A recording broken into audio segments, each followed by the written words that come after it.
talvez, alguém deve ter explicado para ele por que que o Brasil é signatário e por que que ele não pode falar isso, que Putin não será preso se pisar no Brasil. Eu acho que falaram para ele algo mais. O quê? Falaram para ele, Lula, se você continuar com essa besteira, você vai cometer crime de responsabilidade e vai ficar sujeito a um impeachment. E por que crime de responsabilidade? Porque o Brasil, por força constitucional, com aprovação do Senado e do Congresso Nacional, melhor, mais amplo, o que, que aconteceu? O Congresso aprovou o Tratado de Roma, que o presidente da República do Brasil, à época Fernando Henrique Cardoso, em julho de 98, subscreveu o tratado junto com 120 outros países. Atenção, 128 países. Um tratado que é uma evolução, e aí está a resposta da sua pergunta, a um sistema internacional pós-Segunda Guerra Mundial, onde nós tivemos o Tribunal de Nuremberg e o Tribunal de Tóquio para os crimes de guerra. Houve uma necessidade, uma evolução de, ao invés de se inventar ou de se propor cortes internacionais, Nuremberg e Tóquio, se tivesse um tribunal penal internacional. Com a seguinte competência, e eu chamo a atenção de todos, e vou começar para onde o Lula pisou na bola. O Tribunal Penal Internacional tem competência para crimes decorrentes de agressões internacionais. O que está acontecendo com a Rússia, que é esse tipo de crime na Ucrânia. Segundo, genocídios. E aí abro parênteses para aquilo que o Josias falou com relação ao Bolsonaro, onde ele foi representado nesse tribunal. Segundo, crimes contra a humanidade. Está aí Bolsonaro de novo. E, e crimes contra a humanidade e tudo que diz respeito a direitos humanos. Essa é a competência do Tribunal Penal Internacional. Por que outros países, 7? Então, foi 120 a 7. Os 7 países que não subscreveram, quer dizer, o Tribunal Penal Internacional não tem jurisdição nesses países. Estados Unidos, China, Israel, Índia, Turquia, Filipinas e Sri Lanka. 7. Por que os Estados Unidos não entraram? Porque os países têm soberania e podem ou não, têm autodeterminação. E pode também, autodeterminação dos povos, os países podem ou não subscreverem tratados internacionais. Não está obrigado. O Lula pisa na bola ao dizer que a Rússia não subscreveu o tratado internacional. Mentira ou má informação ou mau conhecimento. A Rússia subscreveu o Tratado de Roma, o tratado que constituiu o Tribunal Penal Internacional. O que, que fez a Rússia em razão do caso Ucrânia? Pegou uma cláusula, que é a cláusula 7ª do Tratado de Roma, que se chama a cláusula opt out, ou seja, poder pedir uma suspensão desse tribunal temporária, uma suspensão no sentido, olha, a Rússia não vai participar desse tribunal durante 2 anos e depois volta, porque essa cláusula dá essa possibilidade. O que, que aconteceu? A Rússia representou ao tribunal dizendo: olha, nós estamos fora do tribunal por essa cláusula. E o tribunal vai examinar. É evidente que essa cláusula só vai ter validade se não tivesse nenhum crime em curso. E no caso estava. Então o tribunal não vai aceitar essa cláusula opt-out que a Rússia alegou. Lula, a Rússia subscreveu, está lá escrito, está lá assinado. Tenha dó da gente de falar tanta besteira internacionalmente e ainda se expor. Teve que mudar. Por quê? Porque ficaria sujeito a um impeachment por crime de responsabilidade. Tudo tem um Professor, limite, até no âmbito internacional. ô professor, uma dúvida. Por exemplo, se Vladimir Putin chega ao Brasil, cabe a quem essa prisão? A justiça brasileira, a polícia brasileira? Como é que funciona isso? Vocês estão sentados, né? Outra bola fora do Lula. O Brasil está sujeito à jurisdição internacional, do Tribunal Penal Internacional e da Corte Interamericana de Direitos, corte instituída ao nível da OEA. Então, no Brasil tem, além da justiça brasileira, tem duas jurisdições internacionais: o Tribunal Penal Internacional e a Corte Interamericana de Direitos Humanos. Então, está sujeito a isso. Quando essas cortes, que têm jurisdição, emitem ordem de prisão, é um mandado internacional de prisão, tá? Não depende de uma retificação, de um aval da justiça brasileira. Não, mandado internacional de prisão, em tratado que o Brasil foi subscritor, pela Constituição, porque a emenda constitucional veio ainda no governo Fernando Henrique Cardoso, que deu legitimação a esses tribunais para que eles tenham jurisdição aqui. Então, mandado é ordem, ordem de prisão internacional de quem tem jurisdição se cumpre. A Polícia Federal prende imediatamente. Era necessário realmente Lula voltar atrás, Josias? Como é que você analisa esse recuo de Lula sobre a prisão de Putin aqui no Brasil? Era incontornável, né? Mas não melhorou a situação, né? Ficou muito mal posta esse vai e vem do Lula. Até um diplomata da elite do Itamaraty, com quem eu conversei, chamou de desastre esse vai e vem retórico que embalou as declarações do Lula sobre o Vladimir Putin e as críticas dele ao Tribunal Penal Internacional durante a cúpula do G20. Segundo esse diplomata, Fabiola, surgiu na cúpula da diplomacia brasileira o receio de que o desejo do Lula de trazer o Vladimir Putin para a próxima reunião do G20, que vai acontecer no ano que vem no Rio de Janeiro, o leve a deflagrar uma articulação para flexibilizar sanções desse tribunal internacional contra o presidente da Rússia. O Lula ignorou um veto que proíbe o Putin de viajar para países que se submetem à jurisdição do Tribunal Internacional sediado em Haia, na Holanda. E aí ele disse, se o Putin for ao Brasil, não será preso.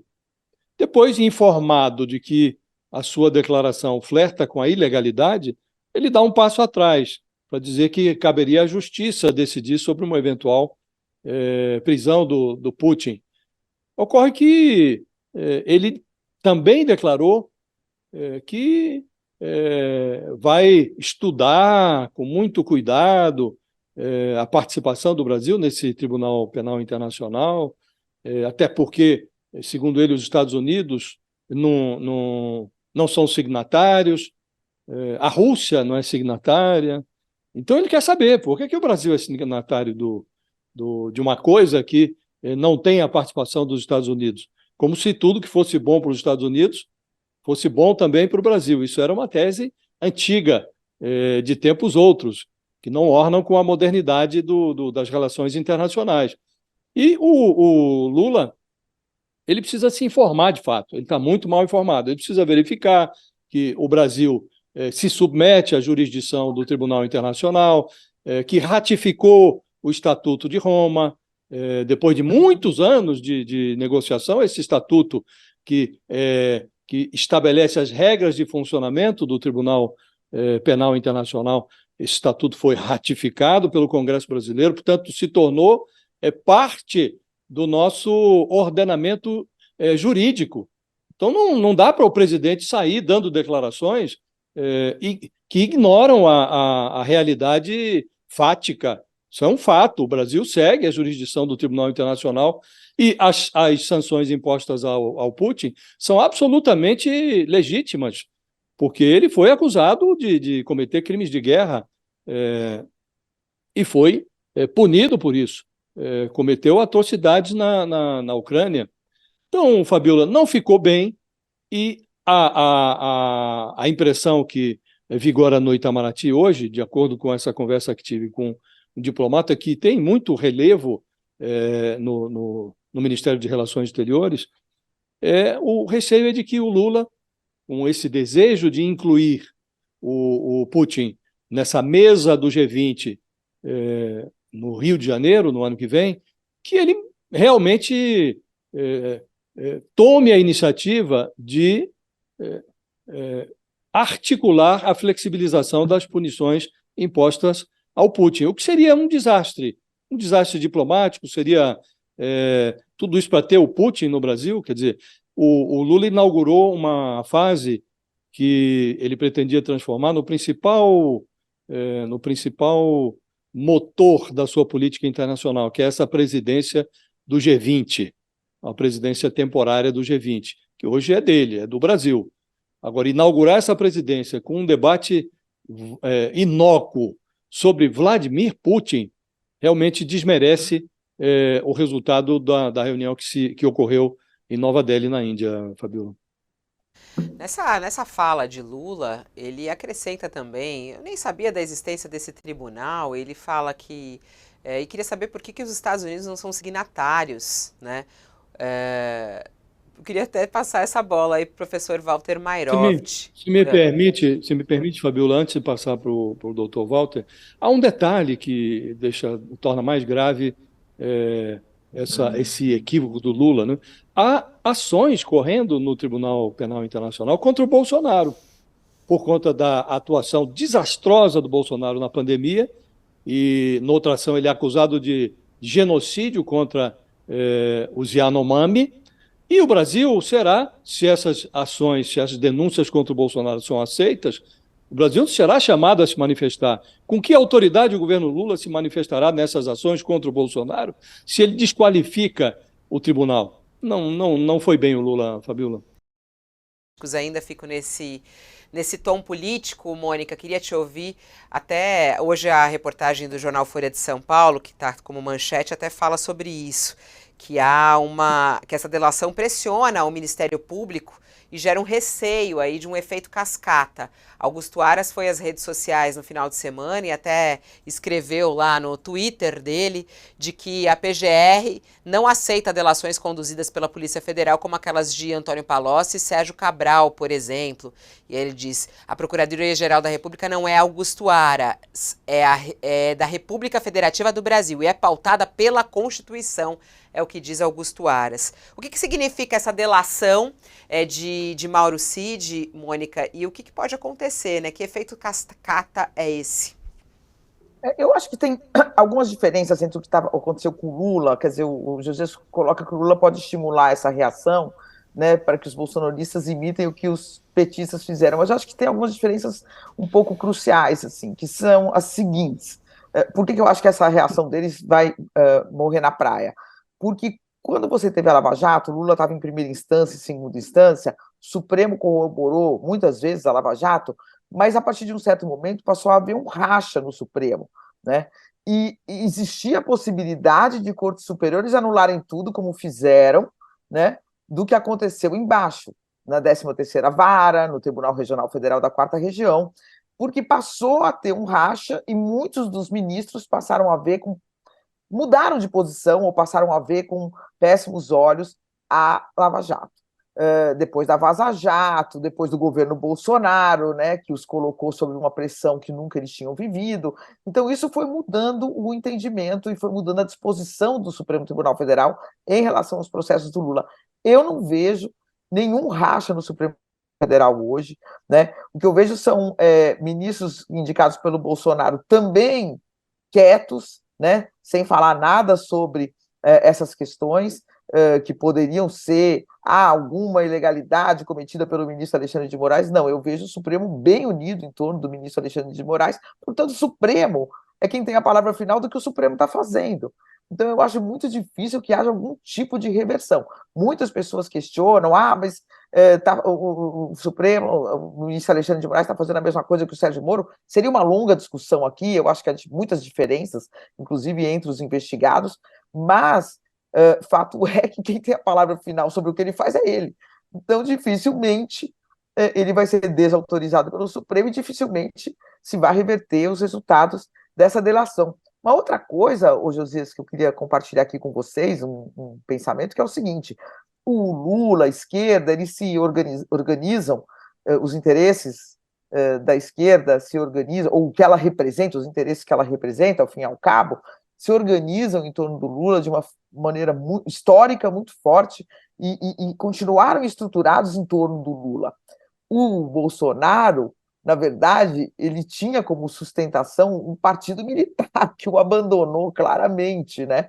O que a gente está vendo aí é uma coisa assim: o Cid faz uma delação, coloca o Bolsonaro na berlinda e ninguém mais, não tem comando do exército, não teve militar envolvido, ele vai, de fato, porque, na verdade, o exército está falando, é um grande alívio, né? Por que é um grande alívio? Não deveria ser um grande alívio, porque ele, sendo militar, tendo participado de um governo que tinha forte apoio militar, sabendo que o Bolsonaro planejou, mas não estava sozinho, ele vai falar só do Bolsonaro, não vai falar de mais ninguém? Aparentemente vai ser só do Bolsonaro mesmo.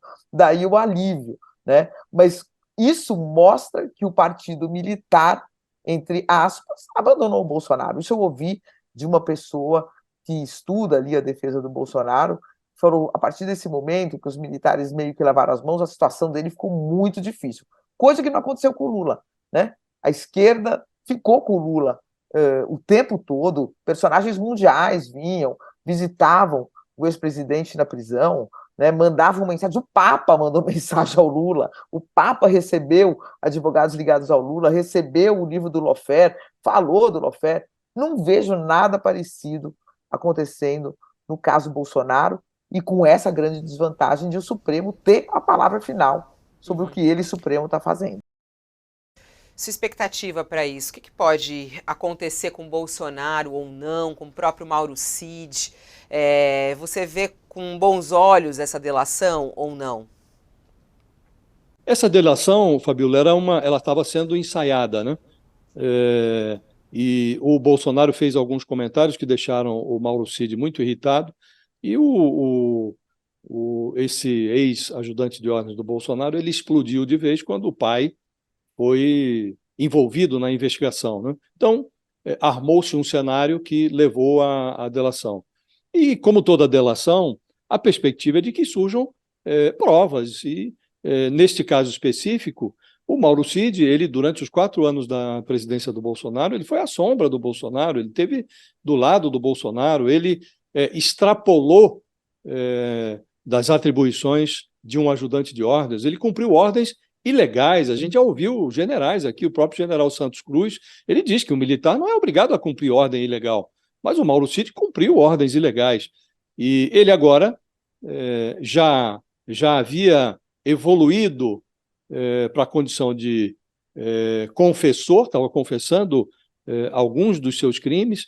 O advogado, em princípio, disse que ele ia tratar só do Rolex. Depois ele passou em 3 depoimentos, os mais recentes dele à Polícia Federal, ele passou mais de 24 horas falando para os investigadores. Então, evidentemente, ele ultrapassou em muito o problema do Rolex. Ele falou de muito mais coisa. E daí surgiu o interesse da Polícia Federal em firmar o acordo de delação. A polícia, ao avalizar esse pedido que foi formulado pelo Mauro Cid ao ministro Alexandre de Moraes, ela como que sinalizou ao ministro, olha, enxergamos aí potencial para levar a investigação a patamares superiores, que no caso do Mauro Cid, o patamar superior a ele é o presidente da República de então, é o Bolsonaro. Então, a perspectiva, Fabiola, é de que surjam evidências, as evidências estão aí, aliás, né, que surjam provas efetivas do envolvimento de Bolsonaro em vários delitos, né? Porque o Mauro Cid está associado a tudo o que de ilegal foi praticado pelo Bolsonaro, desde a conspiração golpista até a falsificação de cartões de vacina, a apropriação indevida de joias que seriam da União, tudo relacionado ao Bolsonaro, a difusão de informações falsas, inclusive uma delas disseminando a tenebrosa versão segundo a qual vacina contra a Covid provocaria AIDS. Tudo isso tem o tenente-coronel Mauro Cid envolvido. Então, a perspectiva é de que a situação do Bolsonaro se complique, e não só dele, né? E do ponto de vista do Exército, há um certo alívio da parte do alto comando, um alívio no sentido de que avança a perspectiva de individualização das culpas, né? E o vexame prossegue, porque fizeram por ordem judicial o que deixaram de fazer por opção, foi afastar o Mauro Cid das suas funções, já deviam ter afastado há muito tempo, só que ele agora vai ser remunerado para arrastar uma tornozeleira eletrônica, vai receber, era 26 mil o salário, agora dizem que aumentou para 27, vai receber um salário desse para arrastar tornozeleira eletrônica, que foi essa a atribuição que o Alexandre de Moraes deu a ele, né? Então, o constrangimento para o Exército continua, Fabíola, mas sim, a perspectiva é de agravamento da situação do Bolsonaro, sem dúvida nenhuma.